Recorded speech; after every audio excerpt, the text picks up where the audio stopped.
ಕೂಡ ನಿಮ್ಮದೇ ಆಗಿರ್ತಕ್ಕಂಥ ಯೂಟ್ಯೂಬ್ ಚಾನಲ್ ಸ್ಟಡಿ ವಿತ್ ಪರಶುರಾಮ್ಗೆ ಸ್ವಾಗತ ಅಂತ ಹೇಳ್ತಾ, ನಾಳೆ 27/2/2026 ನಡೀತಕ್ಕಂಥ SSLC ರಾಜ್ಯ ಮಟ್ಟದ ವಿಜ್ಞಾನ ಪೂರ್ವ ಸಿದ್ಧತಾ 3ಕ್ಕಾಗಿ ಸೈನ್ಸಲ್ಲಿ ನೋಡ್ತಾ ಇದ್ದೀವಿ.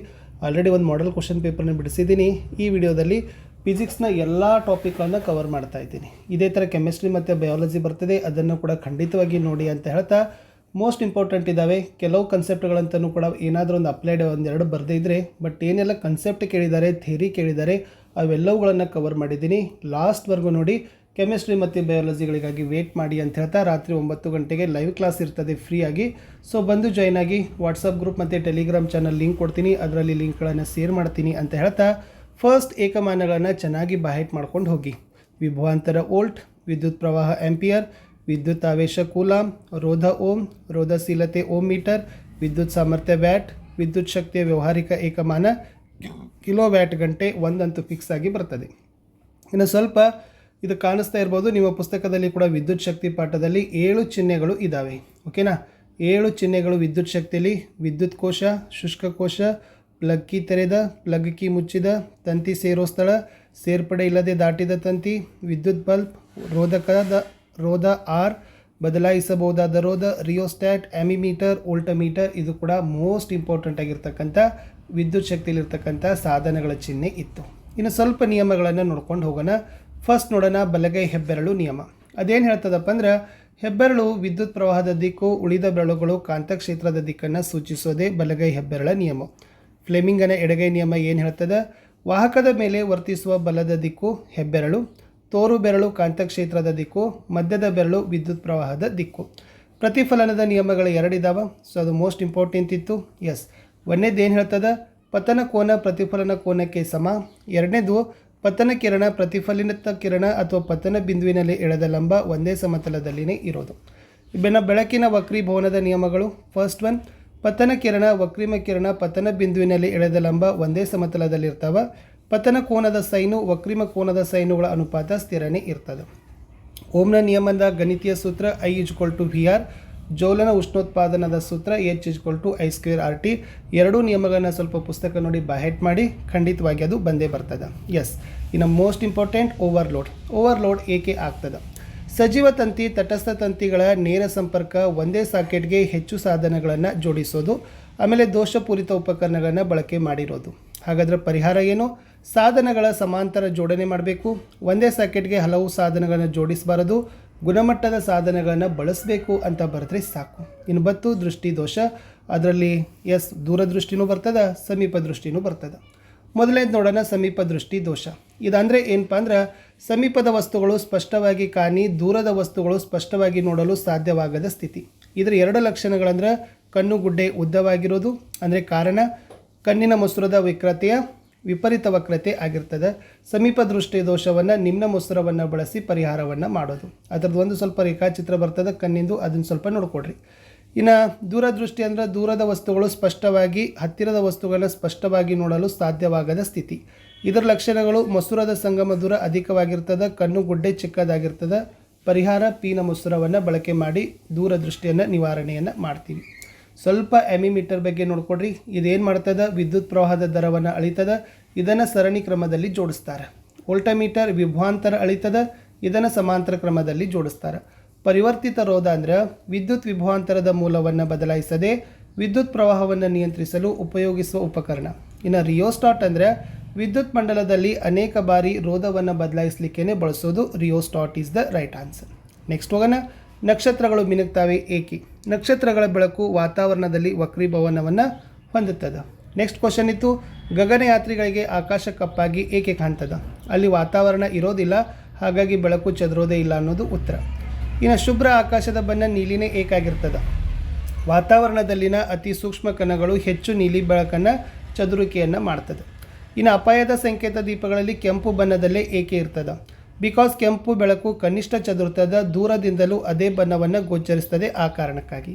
ಮೋಸ್ಟ್ ಇಂಪಾರ್ಟೆಂಟ್, ಕಾಮನ ಬಿಲ್ಲು ಉಂಟಾಗಲು ಕಾರಣ ಏನು?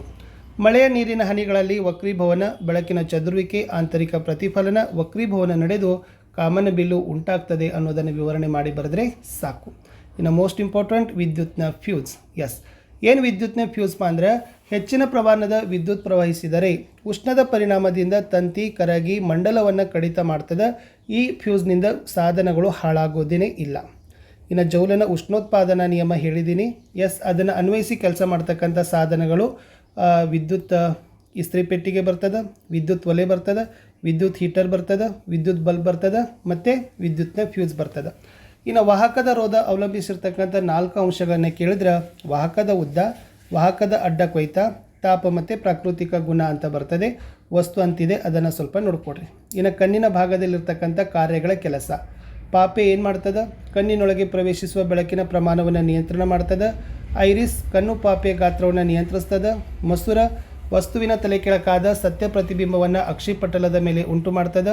ಅಕ್ಷಿಪಟಲ ಪ್ರತಿಬಿಂಬ ಮೂಡುವ ಪೊರೆ ಹಾಗೂ ಬೆಳಕಿನ ದೃಶ್ಯ ಗ್ರಾಹಕ ದೃಶ್ಯಗಳನ್ನು ಹೊಂದಿದೆ ಅಂತ ಬರೆದ್ರೆ ಸಾಕು. ನೆಕ್ಸ್ಟ್ ಬರೋದೇ ನಿಮ್ನ ಮತ್ತು ಪೀನ ದರ್ಪಣದ ಉಪಯೋಗಗಳು. ಸೊ ನಿಮ್ನ ದರ್ಪಣ ನೋಡಿ, ಇದನ್ನು ಟಾರ್ಚು, ವಾಹನದ ಹೆಡ್ಲೈಟ್ಗಳಲ್ಲಿ, ಕ್ಷೌರ ದರ್ಪಣಗಳಲ್ಲಿ, ಸೌರ ತಾಪಕದಲ್ಲಿ, ದಂತವೈದ್ಯರು ಹಲ್ಲಿನ ದೊಡ್ಡ ಪ್ರತಿಬಿಂಬ ಪಡೆಯಲಿಕ್ಕೇ ನಿಮ್ನ ದರ್ಪಣ ಬಳಸ್ತಾರೆ. ಬಟ್ ಪೀನ ಮಸೂರವನ್ನು ವಾಹನದ ಹಿನ್ನೋಟಗಳಲ್ಲಿ, ಅಂಗಡಿಗಳಲ್ಲಿ, ರಸ್ತೆ ತಿರುವಿನಲ್ಲಿ ಬಳಸ್ತಾರೆ. ಇನ್ನು ಫ್ಯೂಸ್ ಅಥವಾ ಭೂಸಂಪರ್ಕ ತಂತಿಯ ಉಪಯೋಗ ಏನು ಅಂತ ಕೇಳಿದ್ರೆ, ವಿದ್ಯುತ್ ಸೋರಿಕೆಯ ಸಮಯದಲ್ಲಿ ಕಡಿಮೆ ರೋಧದ ಪಥವನ್ನು ಉಂಟು ಮಾಡಿ ವಿದ್ಯುತ್ ಆಘಾತವನ್ನು ತಪ್ಪಿಸಲಿಕ್ಕೆ ಭೂಸಂಪರ್ಕ ತಂತಿ ಅರ್ಥಿಂಗನ್ನು ಏನು ಮಾಡ್ತಾರಪ್ಪ ಅಂದರೆ ಬಳಸ್ತಾರೆ. ಇನ್ನು ಮೋಸ್ಟ್ ಫೇವ್ರೇಟ್ ಕ್ವಶನ್, ಸರಣಿ ಕ್ರಮಕ್ಕಿಂತ ಸಮಾಂತರ ಜೋಡಣೆ ಉತ್ತಮ ಏಕೆ? ನೋಡಿ, ಸರಣಿ ಕ್ರಮದಲ್ಲಿ ಏನಾಗ್ತದಪ್ಪ ಅಂದ್ರೆ ವಿದ್ಯುತ್ ಪ್ರವಾಹ ವಿಭಜನೆ ಆಗೋದಿಲ್ಲ. ಒಂದು ಘಟಕ ವಿಫಲವಾದರೆ ಮಂಡಲ ಮುರಿದು ಹೋಗಿ ಉಳಿದ ಘಟಕಗಳು ಕಾರ್ಯನಿರ್ವಹಿಸೋದಿಲ್ಲ. ಈ ಕ್ರಮದಲ್ಲಿ ಒಟ್ಟು ರೋಧ ಹೆಚ್ಚು ಆಗ್ತದೆ. ಬಟ್ ಸಮಾಂತರ ಜೋಡಣೆಯಲ್ಲಿ ಏನಾಗ್ತದಪ್ಪ ಅಂದ್ರೆ ಇದರ ಮೂಲಕ ವಿದ್ಯುತ್ ಪ್ರವಾಹ ವಿಭಜಿಸ್ತದೆ. ಒಂದು ಘಟಕ ವಿಫಲವಾದರೆ ಮಂಡಲ ಮುರಿದು ಹೋಗೋದಿಲ್ಲ. ಒಟ್ಟು ರೋಧ ಏನಾಗ್ತದಪ್ಪ ಅಂದರೆ ಕಡಿಮೆ ಆಗ್ತದೆ ಅಂತ ಬರೆದ್ರೆ ಸಾಕು. ಕಾಂತೀಯ ಬಲರೇಖೆಗಳ ಲಕ್ಷಣಗಳು ವೆರಿ ಇಂಪಾರ್ಟೆಂಟ್. 1 ಆವೃತ್ತ ಜಾಲ, 2 ಒಂದನ್ನೊಂದು ಛೇದಿಸೋದಿಲ್ಲ, 3ನೇದು ಧ್ರುವಗಳಲ್ಲಿ ಸಾಂದ್ರತೆ ಹೆಚ್ಚು ಅಂತಕ್ಕಂಥ ಪಾಯಿಂಟ್ಸ್ ಬರೆದ್ರೆ ಸಾಕು. ಇನ್ನು ವಾಹಕದ ಉದ್ದ, ವಾಹಕದ ಅಡ್ಡ ಕೊಯ್ತ, ತಾಪ ಹೆಚ್ಚಿಸಿದರೆ ಕಡಿಮೆ ಮಾಡಿದರೆ ರೋಧದಲ್ಲಾಗುವ ಬದಲಾವಣೆಗಳನ್ನು ತಿಳಿಸಿ ಅಂತ ಕೇಳಿದ್ದಾರೆ. ಸೊ ಏನೆಲ್ಲ ರೋಧದಲ್ಲಿ ಬದಲಾವಣೆ ಆಗ್ತದೆ ಅಂತ ಕೇಳಿದ್ದಾರೆ. ಸೊ ಫಸ್ಟ್ ಒನ್, ಉದ್ದ ಹೆಚ್ಚಿಸಿದಾಗ ರೋಧ ಹೆಚ್ಚಳ, ಉದ್ದ ಕಡಿಮೆಯಾದಾಗ ರೋಧ ಕಡಿಮೆ. ಉದ್ದ ರೋಧಕ್ಕೆ ನೇರ ಅನುಪಾತದಲ್ಲಿರ್ತದೆ. ಅಡ್ಡ ಕೊಯ್ತ ಹೆಚ್ಚಾದರೆ ರೋಧ ಕಡಿಮೆ, ಅಡ್ಡ ಕೊಯ್ತ ಕಡಿಮೆಯಾದರೆ ರೋಧ ಹೆಚ್ಚಳ. ತಾಪ ಹೆಚ್ಚು, ರೋಧ ಹೆಚ್ಚಳ. ತಾಪ ಕಡಿಮೆ ಆದರೆ ರೋಧ ಕಡಿಮೆ. ಇದು ಇಂಪಾರ್ಟೆಂಟ್ ಆಗಿರ್ತಕ್ಕಂಥದ್ದಿತ್ತು. ಅಪ್ಲೈಡಲ್ಲಿ ನಿಮ್ಗೆ ಏನು ಮಾಡ್ತಾರಪ್ಪ ಅಂದರೆ ಖಂಡಿತವಾಗಿ ಕೇಳ್ತಾರೆ. ಎಸ್. ಮುಂದಿನ ಪ್ರಶ್ನೆ, ನಿಮ್ನ ದರ್ಪಣ. ಯಾಸ್, ಇಲ್ಲಿ ನಿಮ್ನ ದರ್ಪಣ ಮತ್ತು ಪೀನ ದರ್ಪಣದ ಚೆನ್ನಾಗಿ ರೇಖಾಚಿತ್ರಗಳನ್ನು ಬಳಸ್ಕೊಂಡು ಹೋಗಿ. ಓಕೆನಾ? ಅವೆಷ್ಟು 6, ನಿಮ್ನ ದರ್ಪಣದ 6 ಇದ್ದಾವೆ, ಪೀನ ದರ್ಪಣದ 6 ಇದ್ದಾವೆ. 6ಕ್ಕೆ 6 ಕೂಡ ನೋಡ್ಕೊಂಡು ಹೋದರೆ ಖಂಡಿತವಾಗಿ ಅಂಕಗಳನ್ನು ಕೊಡ್ತಾರೆ. ಸ್ವಲ್ಪ ಸೊಲೆನೈಡ್ ಮೇಲೆ ಪ್ರಶ್ನೆ ಬರ್ತದೆ. ಸೊಲೆನೈಡಲ್ಲಿ ಬಂದಾಗ ಏನಾಗ್ತದೆ ಅಂದರೆ ಸೊಲೆನೈಡ್ನ ಒಳಭಾಗದಲ್ಲಿರುವ ಕಾಂತೀಯ ಬಲರೇಖೆಗಳು ಪರಸ್ಪರ ಸಮಾಂತರ ಸರಳ ರೇಖೆಯಾಗಿರ್ತದೆ. ಸೊಲೆನೈಡ್ನ ಒಳಭಾಗ ಪ್ರತಿಬಿಂಬದಲ್ಲಿ ಕಾಂತಕ್ಷೇತ್ರ ಸಮ ಮತ್ತು ಕಾಂತಕ್ಷೇತ್ರ ಏಕರೂಪದಲ್ಲಿನೇ ಇರೋದು. ಇದು ಇಂಪಾರ್ಟೆಂಟ್ ಅದ. ಬಣ್ಣದ ರೋಹಿತದ ಪುನರ್ ಸಂಯೋಜನೆಯ ನ್ಯೂಟನ್ನ ಪ್ರಯೋಗ ಅಂತಕ್ಕಂಥದ್ದು 3 ಮಾರ್ಕ್ಸ್ಗೆ ಬರ್ತಕ್ಕಂಥ ಮೋಸ್ಟ್ ಇಂಪಾರ್ಟೆಂಟ್ ಕ್ವಶನ್. ಅದನ್ನು ಕೂಡ ಬಹೆಟಾಕಿ. ಅದು ಬರಲಿಲ್ಲ ಅಂದರೆ ಇದು ಒಂದದ. ದಿಕ್ಸೂಚಿಯನ್ನು ಉಪಯೋಗಿಸಿಕೊಂಡು ಒಂದು ದಂಡಕಾಂತ ಸುತ್ತಲೂ ಕಾಂತೀಯ ಬಲರೇಖೆಗಳನ್ನು ಪಡೆಯುವ ಒಂದು ಚಟುವಟಿಕೆ. ಸೊ ಇದು ಚಟುವಟಿಕೆ ಆಧಾರದ ಪ್ರಶ್ನೆಗಳನ್ನೇ ನಿಮಗೆ ಕೇಳ್ತಾರೆ. ಓಕೆನಾ? ಇವೆಲ್ಲ ಬಹೆಟ್ ಮಾಡಲೇಬೇಕು. ಇನ್ನು ಕಾಂತೀಯ ರೇಖೆಗಳು ಒಂದನ್ನೊಂದು ಛೇದಿಸೋದಿಲ್ಲ ಏಕೆ ಅಂತ ಕೇಳಿದ್ದಾರೆ. ಬಿಕಾಸ್ ಛೇದಿಸೋ ಬಿಂದುವಿನಲ್ಲಿ ದಿಕ್ಸೂಚಿಯ ಸೂಜಿ 2 ದಿಕ್ಕುಗಳನ್ನು ತೋರಿಸಲು ಸಾಧ್ಯನೇ ಇಲ್ಲ. ವಜ್ರದ ವಕ್ರೀಭವನ ಸೂಚ್ಯಂಕ 4.2, ಇದರ ಅರ್ಥವೇನು? ಇಂಪಾರ್ಟೆಂಟ್. ಮಸೂರದ ಸಾಮರ್ಥ್ಯ +2 0 ಡಯಾಪ್ಟರ್, ಇದು ಯಾವ ಮಸೂರ? ಮಸೂರದ ಸಾಮರ್ಥ್ಯ -2.0 ಡಯಾಪ್ಟರ್, ಇದು ಯಾವ ಮಸೂರ? ಇದು ಇಂಪಾರ್ಟೆಂಟ್ ಆಗಿರ್ತಕ್ಕಂಥ ಪ್ರಶ್ನೆ. ಓಕೆ, ಎಲ್ಲ ಇಂಪಾರ್ಟೆಂಟ್ ಇದ್ದಾವೆ. ಇಷ್ಟು ನೋಡ್ಕೊಂಡು ಹೋದರೆ ಸಾಕು. ಖಂಡಿತವಾಗಿ 24-25 ಮಾರ್ಕ್ಸ್ ಆರಾಮಾಗಿ ಬಿದ್ದೇ ಬೀಳ್ತವೆ.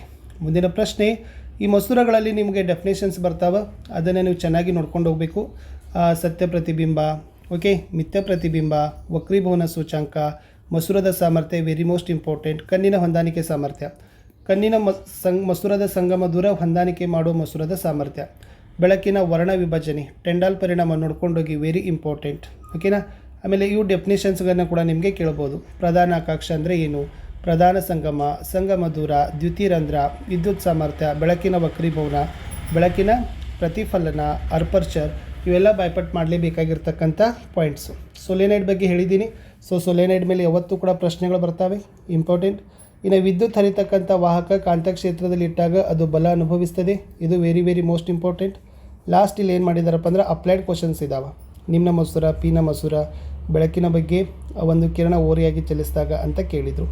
ಇಷ್ಟು ನೋಡಿಕೊಂಡ್ರೆ ಹೋಗ್ತೀರಿ ಸಾಕು ಫ್ರೆಂಡ್ಸ್. ಖಂಡಿತವಾಗಿರ್ತಕ್ಕಂಥ ಇದು ಇಂಪಾರ್ಟೆಂಟ್ ಇದೆ. ವಿದ್ಯುತ್ ಸಾಧನಗಳನ್ನು ಸರಣಿ ಜೋಡಣೆಗಿಂತ ಸಮಾಂತರ ಜೋಡಣೆ ಏಕೆ? ಆಲ್ರೆಡಿ ಅದನ್ನು ನಾನು ಹೇಳಿದ್ದೀನಿ. ಇಷ್ಟು ನೋಡಿದರೆ ಫಿಸಿಕ್ಸಲ್ಲಿ ಬರ್ತಕ್ಕಂಥ ಎಲ್ಲ ಪ್ರಶ್ನೆಗಳು ನಿಮಗೆ ಬರ್ತದೆ ಅಂತ ಹೇಳ್ತಾ ವಿಡಿಯೋನ ಲೈಕ್, ಶೇರ್ ಮತ್ತು ಸಬ್ಸ್ಕ್ರೈಬ್ ಮಾಡೋದನ್ನು ಮಾತ್ರ ಮರೆಯದಿರಿ. ಬಾಯ್.